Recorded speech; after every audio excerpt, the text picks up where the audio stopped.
unit promotion they use. So you can see I'm doing a right click with my settler. Well, I'm not doing this time, but I will do it, I think, in the next turn. And this is very interesting because like this, even with a raging barbarian, you can do this and actually know where the barbarian are, and you don't have to escort your settler or your walkers. So I'm going to do it again. So you can see there is nothing up, and there is something here. So yeah, there is a horseman. So yeah, that can be risky because the horseman can actually take the settler, but there is also a scout, so there is more chance that he takes the scout than he takes the settler. And also I don't think he has vision on my settler right now, so yeah, because there is two hills, and so he can't see me behind. So yeah, you can see I'm checking. Yeah, the horseman is gone. He's just bullying the Mongolian scout, which is fine for me. I like it. I prefer him to bully a Mongolian scout than me. Then let's go back to the AI. When they build the units, they always rush cover. Why? Because I think the AI is not very good for fighting, for wars. So I think having this help them to, because the thing is, in the late game you can really abuse the AI with all kind of fighters and bombers you want, with artillery, because the AI suck.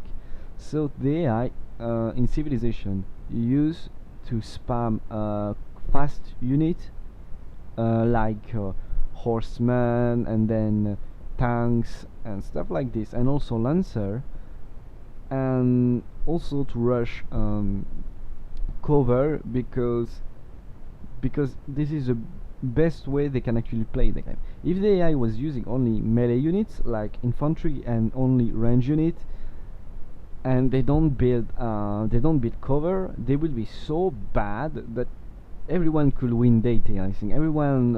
I'm not saying Date is very hard to win. I think it's not difficult. I think it's more. It's more. It's just.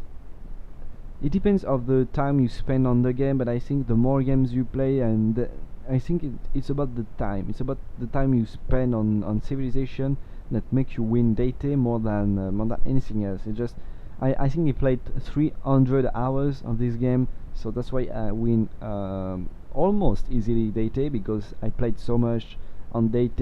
I lost so much playing on Date, and now I know what I usually do, what I usually have to do, what I usually have to build, with everything. And that's why also you watch, I think, Let's Play. It's to learn, and I think mine are very good for this, because I got my ass kicked so many times on Date that I know everything I have to do to beat them hard. I know what they do, what they usually prefer to do, and that's why I'm really a good player when it comes to domination. I don't think I'm great for science and stuff like this, because I just never play a peaceful game. It's too hard for me to play peacefully, to just have nice neighbors and stuff like this. I can't. But well, let's get back to the AI units. Yeah, they like mounted unit and they like cover, and that's why people love the late game.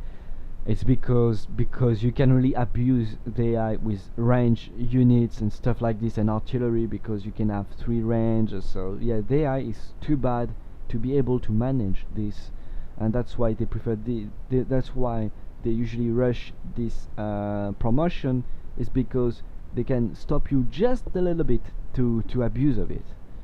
And but yeah, that's what I love about this game, is the early game and the early wars.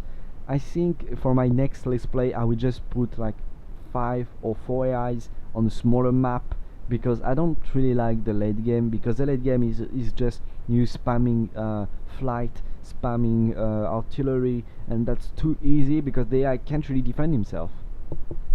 When they can, they spam so many units that the game becomes too long and it's boring. So I think the game is more fun when you play domination on a small map, on a small map with just few AIs, not too much, not a big map when the AI can just spam settling and stuff like this. It doesn't mean I don't think it's more easy to play on Epic than playing on Standard. I think it's the same, but I think I should have play on Standard this game and not Epic. I think Epic is fun when you play on a small map with not a lot of AIs, because I don't like late game wars. I think they are boring and it's too long. But yeah, I think for my next let's play, if I keep this setup, if I keep 7 AIs and a Pangea map like this, which is kind of a big map, I think I will go on Standard, not on Epic. And and then maybe do a Epic or even a Standard, but less AIs and smaller map, because I think this is the most interesting, and the let's play will be shorter, not too long, because I think it's really boring to watch someone waiting 5 minutes that the AI finish this turn, and then you just press next turn and you have to wait 5 more turn. So yeah, so I won't do this for this let's play. I will just skip the waiting. I won't let you see the AI spending 5 minutes to manage all these units. Okay, then let's go back to the Janissary, because I was going to talk about them, but I did not finish. The Janissary is a crazy unit because they have 25% combat strength bonus. So compared to a normal musketman, you have 25% combat strength, and this 25 combat strength will keep when you upgrade them into infantry. So for the whole game, you will have the best the best infantry of the game. No one can have a better infantry than you with the Ottoman. No one. It's just impossible, because no one can get 25% combat strength. Then the other bonus is when you kill a unit, you heal 50 HP. This means once you get what is the name, March, and then Blitz, you can just hit 2 times a unit, you will kill it, you will heal all your HP, and with March you will heal just a small part of the HP you didn't heal. So if you spam, and I will spam Janissary, when you spam like 8 Janissary, you have melee units that are almost unstoppable. They just attack twice, kill you, and heal back. They are just unstoppable. And I played a lot of times with the Janissary, but usually when I play Janissary is when I play with Sweden. And the thing is, when I play Sweden and I find a city-state that can give me a Janissary, I usually get them ally as soon as possible. And when I get Janissary, I upgrade them into my Caroline something, my unique unit, and then I have an infantry unit. Then they all have bleeds. They all have bleeds. The capacity of healing when they kill, the 25 combat strength, and the march. Come on, people! You are here with your longbowman, shock Nunu something, but here I am with melee units that can just one-shot almost any kind of units and just break them. But this game I picked only aggressive AI and warmongers, so they will almost all go for honor. So when you go honor, you have bonuses and stuff, and everyone is going to fight, so I won't be able to really abuse of the Janissary. But if you play a normal game, you don't choose the AIs, you don't choose aggressive AIs, you can just melt and bully and do whatever you want from peaceful AIs with just these units. So yeah, Janissary are gods. I love them. I don't think they are the best unit of the game, because Keshix and Camel Archer are just broken. But Janissaries are fun and very, very good. Then you have the Sipahi something, the Lancer. Well, this unit is a Lancer, and as you know, Lancer are bad, but this one is very interesting, and it's a shame, because it's the first time I play the Ottoman. So I regret my game for this. You will see. I will build. I think two Sifai and not more. But I think it's a shame because I think it's an insane unit because you have 5 movement point. You don't have a cost for pillaging. So I think first, let's be honest, this unit in multiplayer is insanely great because you can just build 3 of them. You declare war on another player, and you can just pillage every single tiles they have. So I think the next time I play a multiplayer game, I think I'm going to use this unit a lot because I'm just so fun for this because you can pillage everything, so it's crazy. But in single player, I think they are also good because they have more vision, and I think even in the late game it's useful.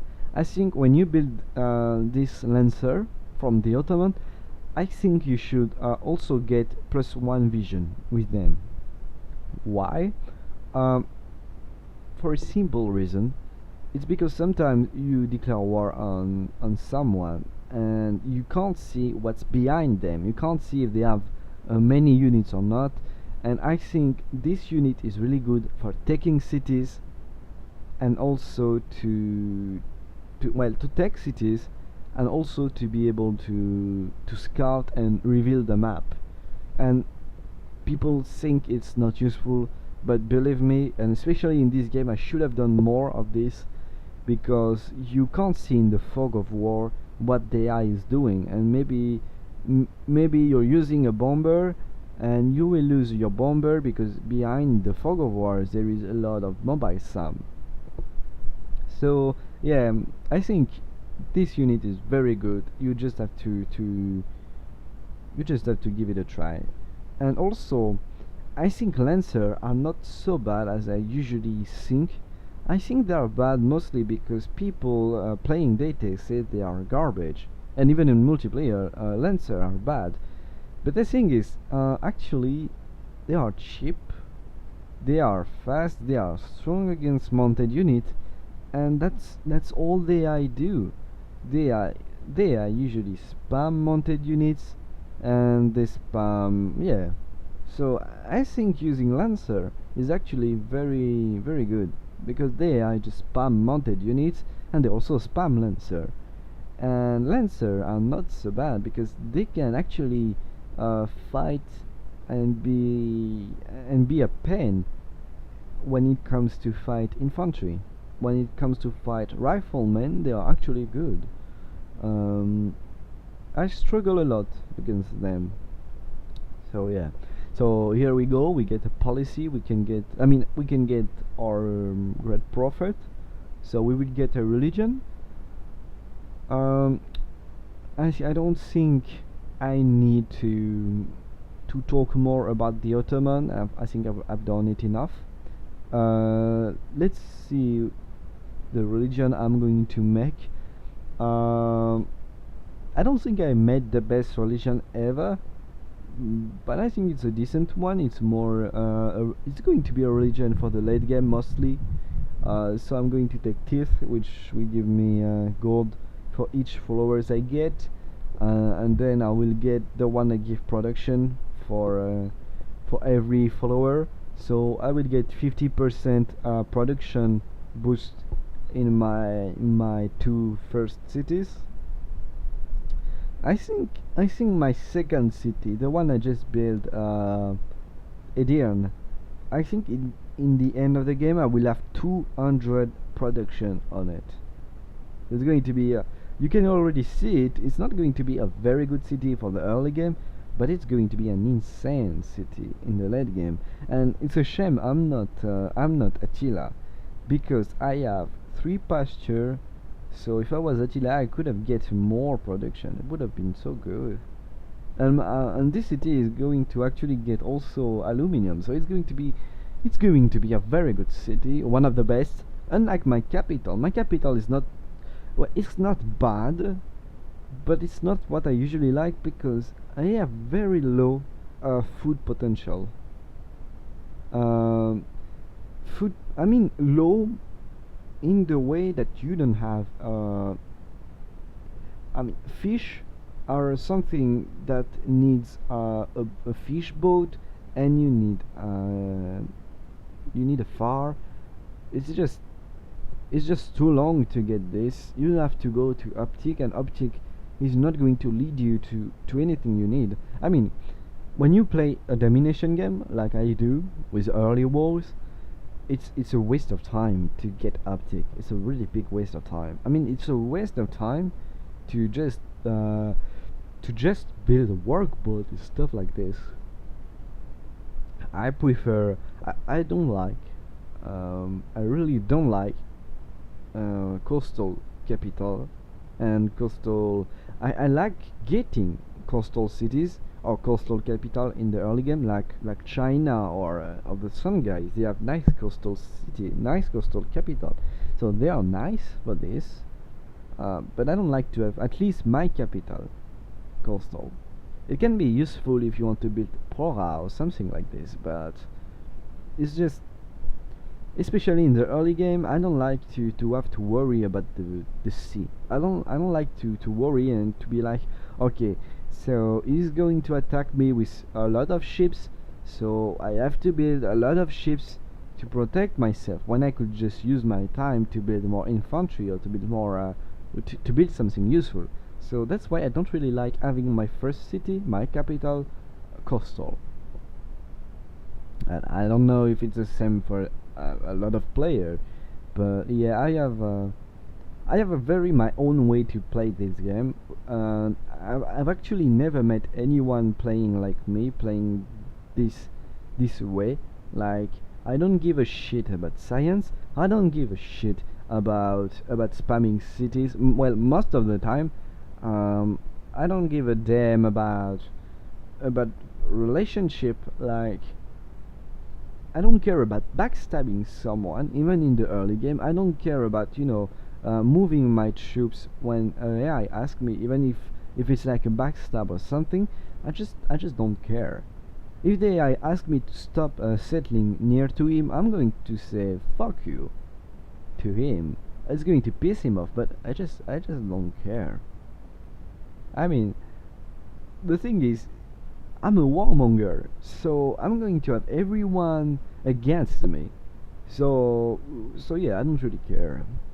And the thing is, even if you backstab people, even if you are a douchebag, even if you are like Alex, you will always have someone friendly to you, because I don't know why. I don't know why people usually say that, okay, I go to war early, I take a capital, and then everyone hates me. But I don't know. I never have this, and I'm really a big douche. I mean, I backstab people. I denounce them for get influence to a city state. Like, I think I did it, or I will did it. I will denounce the Sun guy to get some influence with Wittenberg, just to get more faith. So yeah, I mean, when an AI bully a city state, most of the time people are like, okay, I'm going to lose. I prefer to lose 20 influence with a city state than get I mean, to have a penalty. Yeah, a penalty bonus with the AI.